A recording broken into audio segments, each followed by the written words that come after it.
Bonjour tout le monde, bienvenue au podcast Parlons FP. Mon nom c'est Jonathan Perron, je suis conseiller pédagogique au CFP des Riverains et je suis en compagnie de deux intervenantes du Centre de formation professionnelle. Mesdemoiselles, si vous pourriez vous présenter s'il vous plaît. Bonjour. Alors, mon nom est Pascal Jean, je suis orthopédagogue au CFP des Riverains. Et mon nom est Sophie Paré et je suis animatrice de vie étudiante au CFP des Riverains. Je vais commencer par Sophie. Qu'est-ce qui t'a amené à travailler avec une clientèle adulte en formation professionnelle, mettons? Bien, je vais être honnête, moi j'ai été pas mal plus avec la clientèle adolescente pendant un bout de temps. Puis, tu sais, on a un secteur jeune aussi au CFP, ce qui fait que, au départ, l'essentiel de l'emploi animation de vie étudiante au CFP, c'était d'abord pour notre secteur jeune. Par contre, en arrivant dans le milieu puis en développant avec les élèves, je me suis rendu compte qu'il y a un besoin criant au niveau adulte aussi. Puis finalement, c'est une clientèle qui est agréable puis qui est plaisante à discuter, qui ont une ouverture sur le monde qui est différente aussi, ils ont de l'expérience de vie. Fait qu'on est plus dans le partage. Ouais, c'est le bagage, là. Ça fait une nuance dans la discussion aussi, là, c'est sûr. Exact. Donc, c'est ça. J'avais pas nécessairement choisi l'AFP au départ, mais plus jamais je m'en irais de l'AFP. Aujourd'hui, là, jamais je m'en irais. Faut dire qu'on est chanceux quand même au CFP de t'avoir dans le fond parce que c'est pas tous les centres de formation professionnelle qui ont la chance d'avoir une animation là, de la vie étudiante puis tout ce que ça implique être dans un centre. T'sais. Fait qu'on est chanceux de t'avoir, Sophie, c'est vraiment cool. Oui, c'est moi qui est chanceux, c'est ça. Puis moi, ce que je trouve agréable, c'est que les adultes participent autant, sinon plus, que les jeunes dans les différentes activités que Sophie met en place. Oui, on pourrait penser que non. Hein? Tu sais, dans les faits, on dirait que le premier réflexe, c'est de se dire... Tout le monde pense que non, mais dans les faits, chaque adulte, moi, je mets l'emphase vraiment là-dessus, là, mais chaque adulte a un enfant à l'intérieur. Puis là, ben moi, ce que je vais chercher, c'est l'enfant à l'intérieur. Donc, tu sais, exemple, à l'Halloween, on fait une chasse aux bonbons où ils vont cogner aux différentes portes pour aller chercher des bonbons. Mais nos adultes sont encore plus dedans que nos jeunes. C'est vraiment impressionnant. Ou encore les cocos de Pâques. Ah oui, on n'arrive même pas à les cacher. La chasse. Il y en a tellement d'activités qui me font rire, mais puis c'est beau à voir, tu sais, fait que ça anime vraiment le milieu, puis moi je pense que ça génère encore plus un sentiment d'appartenance. Faut pas oublier non plus que la clientèle qu'on a, ils font souvent des retours à l'école, hein. Puis tu sais, faire un retour à l'école, ça demande du courage, ça demande beaucoup d'énergie, c'est pas tout le monde qui comprend, fait que le fait déjà de pouvoir venir passer un bon moment à l'école, mais c'est sûr que ça a un impact, tu sais. Je vais vous poser une question, en fait, en deux volets. OK? Fait que je vais vous demander quels services vous offrez au centre, mais aussi quels sont les autres services du centre. Fait que Sophie, je commencerai par toi. Ben moi, j'offre dans le fond tout ce qui est au niveau des activités, de l'organisation aussi d'événements. C'est pas tous les événements qui relèvent de la vie étudiante, mais il y en a quand même un bon nombre, dont, exemple, les galas de reconnaissance, les cérémonies de fin d'études, ça relève de la vie étudiante. Mais sinon, tu sais, c'est un travail qui est évolutif et participatif. Donc, plus les élèves sont intéressés à faire des projets, plus on monte de gros projets. C'est ça, mais c'est vraiment participatif, je dirais, pour ce qui est de la vie étudiante, du moins. Génial. Pascal? Bien, pour ma part, moi, je m'occupe du service d'orthopédagogie. Alors, le service d'orthopédagogie, mon rôle, dans le fond, c'est de travailler avec, d'accompagner les élèves qui ont des difficultés d'apprentissage ou des troubles d'apprentissage. Voilà, je travaille avec eux de façon directe, c'est-à-dire que je travaille vraiment avec eux pour de la modélisation de stratégie ou de façon indirecte quand j'interviens avec les différents enseignants ou les différents intervenants du centre, parce qu'on a le service d'orthopédagogie, mais on a d'autres services également. Donc, si je pense, par exemple, à la conseillère d'orientation, si je pense aussi, par exemple, aux TES qui sont présents dans notre centre, qui aident beaucoup les élèves au niveau socio-affectif. On a aussi le service d'une psychoéducatrice quand les situations sont un peu plus complexes ou nécessitent un autre type d'intervention. Alors, je pense qu'au CFP, puis on a Sophie en vie étudiante, donc je pense qu'au CFP, nos élèves sont bien entourés. Ouais. Mais c'est important quand même de faire de juste expliquer que, tu sais, les services à l'élève sont des départements séparés, mais tous les services à l'élève travaillent ensemble. Donc, tu sais, les TES travaillent avec la vie étudiante, là, tu sais, c'est socio-affectif, bien, on va travailler le socio-affectif du côté de la vie étudiante, tu sais, on collabore énormément. Absolument. Je suis content de vous avoir tous les deux parce que j'ai l'impression que les deux services qui sont offerts, qui vous concernent au centre, c'est pas connu en FP. Non. Je me trompe-tu? Non. Non, je pense pas que tu te trompes. C'est ça, hein? Je pense que, Tu sais, je suis pas convaincu que on est capable de dire qu'en formation professionnelle, partout, les gens sont rendus à offrir un service d'orthopédagogie, considérant les difficultés des élèves. Puis je ne suis pas convaincu non plus que dans tous les centres de formation professionnelle, l'esprit de vie à l'école est considéré, tu sais. Effectivement. Je pense que nous, on est vraiment chanceux d'avoir ça. On dirait qu'une TES, puis sans dénigrer rien, on dirait que c'est comme normal, tu sais, ça fait partie comme de la suite du parcours, mais on en a quand même beaucoup. Ben, comparativement à des écoles régulières, là, on a 4 TES. Oui. 1, 2, 3, 4? 3. Oui. 4. Mais on a différents secteurs parce qu'on a le DEP adulte, on a le PISC, qui est le programme informatique en concomitance. Et puis, on a aussi... Pré-vente conseil. Oui, c'est ça. Donc, on a beaucoup de secteurs. Oui. Et tous les intervenants, moi, je vois les intervenants comme une chaîne et on est les différents maillons de la chaîne et pour que la chaîne soit solide, ben il faut qu'on travaille ensemble. Ouais. Et je pense qu'au CFP, la chaîne est très solide. Ben oui, je suis d'accord. Puis je trouve que la chaîne est longue à comparer d'autres chaînes. Si on continue sur cet exemple-là, on est vraiment chanceux de vous avoir. T'sais. J'ai envie de vous demander, à tour de rôle, Pascal, je vais commencer avec toi. Ça ressemble à quoi une journée typique d'une orthopédagogue en formation professionnelle? Bien, c'est varié. Là, comme je vous disais tantôt, là, moi, mon service quotidien alterne entre le service direct et indirect. Donc, j'ai soit des rencontres avec des élèves individuels ou en sous-groupe qui sont déjà planifiés. Donc, là, quand c'est planifié, je rencontre l'élève. Sinon, je peux me retrouver dans du service indirect où est-ce que là, je vais aller soit répondre à l'interrogation, par exemple, ou aller chercher les commentaires, les observations des enseignants ou des différents intervenants. Ouais. Je peux aussi travailler, quand je suis en service indirect, je travaille pour l'élève, mais pas nécessairement sa présence. Donc, c'est sûr que si c'est un élève qui a un plan d'intervention, soit que je poursuis le plan d'intervention, je le révise.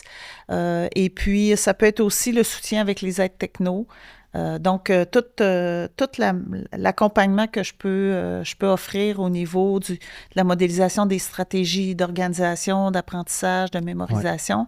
Donc, voilà, mes journées se traduisent un peu comme ça. Là. Service direct, service indirect. Oui, fait que c'est assez varié. Fait que dans le fond, ton service direct, c'est de toi à l'élève. Oui. Le service indirect à l'élève, c'est toi, un acteur, l'élève, dans le fond. C'est ce que je comprends. Exactement. Puis dans le fond, le service est quand même varié. Là. C'est-à-dire que des fois, tu as des rencontres, des fois, tu accompagnes des enseignants, des fois, tu modélises des stratégies, d'autres fois, tu... Fait que, tu sais, c'est Exactement. quand même... Ça fait des bonnes journées, j'imagine? Oui, oui. Très bien rempli. Oui, c'est ça. Effectivement. Dans l'intérêt des élèves, c'est sûr, tu sais, puis c'est le fun. Sophie? Oui. Ça ressemble à quoi une journée dans la vie de Sophie? J'aimerais ça dresser un tableau général, mais c'est impossible. Pas possible. Non, les journées se suivent, mais ne se ressemblent pas. Ça dépend des jours. Il y a des jours où je fais juste éteindre des feux toute la journée parce que là, il y a, je sais pas moi, tu sais, je suis en charge des photos finissants. Fait que là, il y a quelque chose qui marche pas avec la compagnie de photos, il n'y a pas la bonne base. Bon, des trucs comme ça. Sinon, je fais beaucoup de pas. Tu dois...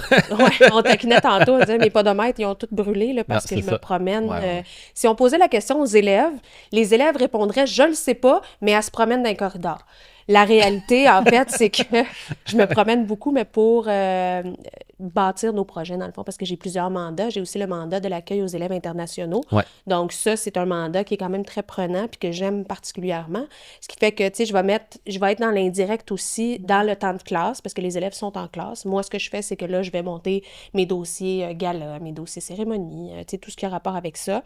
Puis sinon, je suis en contact direct avec l'élève. Là, on parle c'est autant de la relation d'aide, de l'écoute, qu'on met en place des stratégies pour l'aider, mais plus au plan personnel, on n'est pas au niveau académique. Puis sinon, c'est aussi d'entretenir des projets qui sont du long terme, parce que la vie étudiante, c'est tout le temps du long terme. Ouais. Fait que, il n'y a pas de journée typique, honnêtement, là, mais c'est ça qui fait que j'aime tellement ce travail-là, c'est que c'est toujours différent, c'est challengeant, plein de défis. Puis je me trompe-tu ou tu deviens un peu la confidente? Pas de tout le monde, mais Par la bande, oui. Parce qu'il y a des élèves, dans le fond, tu sais, un élève, c'est une personne humaine, puis la personne humaine va choisir l'humain avec lequel elle se sent bien pour ouvrir. Il y en a plein que c'est avec Caroline Monette, notre TES, qui est une excellente TES. Il y en a plein que c'est avec Mme Michaud. Il y en a plein que c'est avec... Peu importe. Mais il y en a qui me choisissent moi, oui. Parce que c'est avec moi qu'ils sont le plus souvent. C'est souvent les heures de dîner vont venir manger dans le local. Puis là, c'est là qu'on ouvre la discussion. Ben oui. Fait que oui, ça arrive quand même régulièrement, oui, qu'ils jettent leur dévolu. Mais tu sais, je vais les écouter, je vais essayer de les aider le plus que je peux. Mais à partir du moment où ça dépasse mon mandat, là, moi, je vais les envoyer au bon professionnel. Aux bons endroits. Ouais. Ben oui. Puis je trouve ça le fun parce que tantôt, tu parlais d'une chaîne, puis la chaîne est là aussi. Des fois, elle commence là, puis la chaîne, elle continue. Puis tout ça dans le but d'aider l'humain en arrière de l'élève. Tu sais, qu'il soit adulte ou que ce soit un élève plus jeune, vous êtes là tout le temps pour attraper. Ça fait que moi, je les vois dans un contexte tout le temps. En dehors de classe. Ben oui. Moi, j'ai l'autre facette de la personnalité. Ouais. Fait que, c'est... Puis moi, je trouve ça important, je vais l'appeler un continuum. C'est pas vraiment un continuum parce que ça dépend de à quel moment, qui voit l'élève en premier, là, l'équipe de service. C'est que je trouve que moi, je peux pas faire mon travail sans mes collègues, là. Parce que dès que je vois, par exemple, que l'élève n'est pas disponible aux apprentissages ou aux stratégies parce qu'il y a d'autres soucis, bien, c'est clair que je vais le référer à la TES ou à Sophie pour dire, bien, écoute, va essayer de voir gratter ce niveau-là, puis quand ça sera plus calme à l'intérieur, bien là, je pourrais reprendre l'élève. Ben ouais. Puis selon vous, c'est quoi les besoins le plus fréquent que les élèves ont? Bien, si on parle des adultes, là, moi, je pense que c'est... parce qu'on se retrouve souvent, des adultes, là, c'est des personnes qui ont, pas toujours, pas tous, mais qui ont souvent eu des parcours scolaires difficiles. Ouais. Donc, souvent, moi, je vois des adultes dans mon bureau qui se disent « je ne serai jamais capable ». Fait que je pense que le besoin, c'est de reconstruire leur sentiment de compétence. Puis de leur redonner confiance en leur capacité, puis de leur faire, en quelque sorte, là, se réconcilier avec leur passé difficile au niveau scolaire. Ouais. Parce que moi, je suis convaincue que c'est le sentiment de compétence qui motive. Fait que quand on se sent compétent, puis quand on se rend compte qu'on se dit « oh mon Dieu, OK, j'ai pas eu une bonne expérience dans certains cas, mais maintenant, je vois que là, je suis capable. » Ouais. Donc, moi, je pense que c'est de reconstruire la confiance puis reconstruire le sentiment de compétence. Puis il y a tout un contexte autour de la personne qui revient aux études aussi, tu sais. Oui. Fait qu'en plus du sentiment de confiance, le milieu scolaire, pour plusieurs, ça n'a pas nécessairement été un élément positif, comme tu dis. Fait que là, on revient dans un contexte un peu négatif, puis déjà, on se sent challengé à la maison, on se sent challengé, là, c'est une grosse étape, faire le retour. Puis les élèves sont vraiment chanceux d'avoir une équipe complète pour les accompagner là-dedans, tu sais. Oui, parce que je trouve que ça, pour certains, d'autres, parce qu'ils ont tous des profils différents, c'est d'ailleurs ce qui est motivant, hein, ce qui est très, très stimulant, c'est que ça va briser l'isolement aussi. Tous les services qu'on a, là. Oui. Ouais. Puis toutes les activités offertes aussi, le but, c'est toujours ça aussi, c'est de briser l'isolement puis socialiser, tu sais. Ouais. Est-ce qu'il y a un moment, je vais commencer par Sophie, est-ce qu'il y a un moment ou un événement qui t'a particulièrement marqué depuis que tu étais en formation professionnelle où tu disais, ça, moi, je me rappelle de ça, c'est un moment que j'ai trouvé important puis qui me propulse à continuer? Oui. J'ai plusieurs projets, là, mais il y en a un en particulier qui est vraiment mon bébé, là. Mon magasin de Noël, qui est en fait... C'est tout un build-up, là, mais c'est... Excusez l'anglicisme. C'est, dans le fond, je demande des dons. Après ça, on réorganise les dons en magasin. On vend tout à 1$, peu importe ce que c'est. Ouais. Puis, l'argent qu'on ramasse avec ça, ça finance nos cartes cadeaux pour les paniers de Noël. Puis, je vais toujours me rappeler la première année où je l'ai fait. Ça fait maintenant 5 ans, 5-6 ans. Oui. La première année où je l'ai fait, j'ai un élève du PISC qui est arrivé, donc notre secteur jeune, qui est arrivé dans mon magasin avec 10$ et qui est ressorti avec un cadeau pour chaque membre de sa famille. Puis je vais me souvenir toute ma vie des étoiles qu'il y avait dans les yeux, cet élève-là. Puis tu sais, de voir que, OK, tu sais, lui, là, il va faire un cadeau à tout le monde dans sa famille. Puis, tu sais, il a pu le faire, puis il est vraiment heureux de le faire. Fait que ça, là, c'était Ouais. Fait que ça justifie que ça continue, puis ça fait des moments totalement. heureux, tu sais. Ah oui. C'est un projet que je vais porter à bout de bras jusqu'à ce que bon s'en suive. Pascal? Ah bien moi, c'est à toutes les fois qu'on me pose la question, c'est toujours la même personne qui est vraiment venue toucher quelque chose en moi, là. C'est un élève qui, dans la vie, n'avait pas eu toutes les chances de son côté et qui est arrivé au CFP en se disant, bon, peut-être que je vais pouvoir, peut-être que je vais pouvoir faire au moins ça. Et ben, moi, j'ai perçu rapidement le potentiel. J'ai été voir les enseignants. Ils m'ont dit oui. Et on a travaillé en équipe, justement encore, avec Patty, la conseillère d'orientation, Caroline Monette, la TES, parce que c'est un élève du DEP adulte. Et on a réussi à le convaincre à aller plus loin. Donc, cet élève-là a terminé son DEP et s'est inscrit au cégep. Wow. Et on souhaite qu'il poursuive. Il aurait arrêté juste après le DEP, ça aurait été correct aussi. Mais les enseignants me disaient, ah oui, il y a le potentiel. Alors, puis même lui-même, quand il s'est... Quand il s'est déployé. Quand il s'est déployé, exactement, merci Jonathan. Quand il s'est déployé, puis il s'est aperçu que ça pouvait s'ouvrir devant lui, il était beau à voir. On l'a revu après aussi, là, puis justement, comme Sophie disait, des étincelles dans les yeux. Ouais. Donc ça c'est quelque chose qui me porte à tous les jours. C'est fou pareil comment, dans un contexte, tu sais, le même élève, les gens perçoivent pas les mêmes choses d'une personne. Ouais. Puis là, on change la personne d'environnement, puis là, tout d'un coup, là, ça devient une rockstar, tu sais.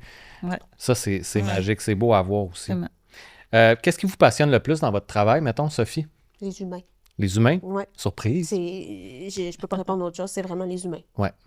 C'est génial. Les élèves avec leur richesse, avec leurs connaissances, avec leur bagage, avec leurs défis, parce que tous nos secteurs sont différents. On a 3 secteurs, mais on en a un qui est en adaptation scolaire, donc l'approche auprès de ces jeunes-là n'est pas pareille que l'approche d'un adulte, par exemple. Les adultes, ben c'est ça, c'est différent. On s'entend que c'est pas, je parle pas à quelqu'un...